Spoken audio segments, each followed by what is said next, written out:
महानगरों में वायु प्रदूषण बढ़ना शुरू हो गया है। ये न सिर्फ फेफड़ों और दिल को नुकसान पहुंचाता है, बल्कि दिमाग पर भी बुरा असर डालता है। कई अध्ययनों ने लंबे समय तक प्रदूषित हवा में रहने से अवसाद, चिंता और सोचने समझने की ताकत कम होने की बात की है। Air pollution is one of the significant contributing factor. ये जो है ये क्या करते हैं कि हमारे बॉडी में एक स्ट्रेस होता है जिसको हम कहते हैं ऑक्सीडेटिव स्ट्रेस। ऑक्सीडेटिव स्ट्रेस में ऐसे वेस्ट प्रोडक्ट्स बनते हैं जो बॉडी से निकलते हैं, उसका बहुत बड़ा स्टोर करते हैं, बहुत ज़्यादा ऑक्सीडेटिव स्ट्रेस बनाते हैं। ये कुछ इन्फ्लेमेटरी मार्कर्स, क्योंकि बॉडी इसको रिएक्ट करती है एडप्ट करने के लिए, जब रिएक्ट करती है तो वो इन्फ्लेमेटरी मार्कर्स रिलीज करती है। ये इन्फ्लेमेटरी मार्कर्स और ऑक्सीडेटिव स्ट्रेस जो है ये हमारी बॉडी के अंदर चलता रहता है और that reaches to brain also.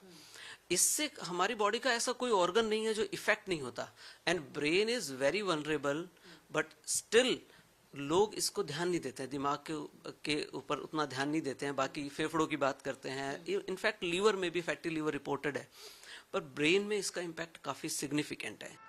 जानकारों के मुताबिक प्रदूषित हवा दिमाग के रसायन का संतुलन बिगाड़ देती है। इससे मानसिक सेहत को नुकसान पहुंचता है। जानकारों ने यह भी बताया कि गर्भवती महिलाएं प्रदूषण के प्रति सबसे ज्यादा संवेदनशील होती हैं। इससे गर्भ में बच्चों का विकास रुक सकता है। अब वनरेबल ग्रुप की बात करें तो सबसे बड़ा वनरेबल ग्रुप है फीमेल्स, जिनमें की जो प्रेग्नेंट फीमेल्स हैं उनमें ये देखा गया है कि ओवरऑल पॉल्यूटेंट्स ना, कंट्रीब्यूशन निकालना मुश्किल है, पर ओवरऑल पॉल्यूटेंट्स जो हैं 30 to 40% जो है, जो बच्चों को न्यूरो डेवलपमेंटल डिसऑर्डर्स हो रहे हैं, जिनको हम ऑटिज्म स्पेक्ट्रम डिसऑर्डर कहते हैं, एडीएसडी कहते हैं, attention deficit hyper activity disorder कहते हैं, ऐसे डिसऑर्डर्स की प्रेवलेंस को बढ़ाता है। गर्भवती महिलाओं के अलावा जिन लोगों पर प्रदूषण का जोखिम ज्यादा होता है, वे हैं बच्चे, बुजुर्ग और पहले से तनावग्रस्त लोग। जो एल्डरली ग्रुप है, क्योंकि उनकी जो वेसल्स हैं, ब्रेन की वेसल्स हैं, न्यूरॉन्स हैं, वो सेंसिटिव ज्यादा होते हैं एज के साथ में, दे आर मोर सेंसिटिव। तो उनके जो एयर पॉल्यूटेंट्स हैं वो उनकी न्यूरोनल सेल्स को डैमेज करते हैं और वहां से कॉग्निटिव डिक्लाइन, जिसमें कि याददाश्त कम होना, भूल जाना, या इससे सीवियर प्रॉब्लम डिमेंशिया जैसी चीजें ये हो सकती हैं। चिल्ड्रन में जो सबसे बड़ा इम्पैक्ट है कि उनको जो न्यूरो डेवलपमेंटल डिसऑर्डर्स बहुत हो गए। अब दूसरे बच्चे क्या होते हैं कि वो एक वल्नरेबल ग्रुप है, डेवलपिंग ब्रेन है, उसमें न्यूरोजेनेसिस प्रोसेस चल रहा है। अब जब डेवलप हो रहा होता है ब्रेन और उसमें पॉल्यूटेंट्स पहुंचते हैं तो उसकी जो न्यूरोनल ग्रोथ है, जो न्यूरोजेनेसिस हो रहा है, उसको वो इंटरप्ट करते हैं, इंटरफियर करते हैं।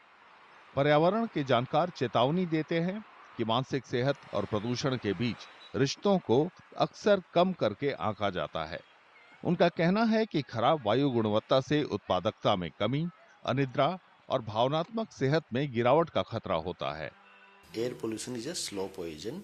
इसके जो इम्पैक्ट्स हैं वो ह्यूमन हेल्थ, डायरेक्ट हेल्थ के ऊपर ही अब तक लोगों ने नहीं समझ पाए हैं, लोग नहीं समझ पाए हैं।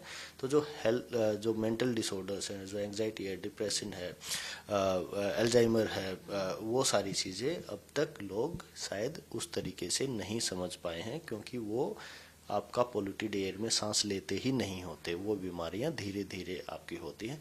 तो ऐसे में ये काफ़ी चिंता का विषय है कि हम साल दर साल इस पोल्यूटेड एयर में अपार्ट फ्रॉम मानसून के कुछ महीनों में सांस ले रहे हैं और उसकी वजह से हमारे हेल्थ इम्पैक्ट्स बढ़ रहे हैं। जानकार जोर देते हैं कि वायु प्रदूषण से निपटने के लिए बेहतर नीतियां और जन भागीदारी दोनों जरूरी हैं।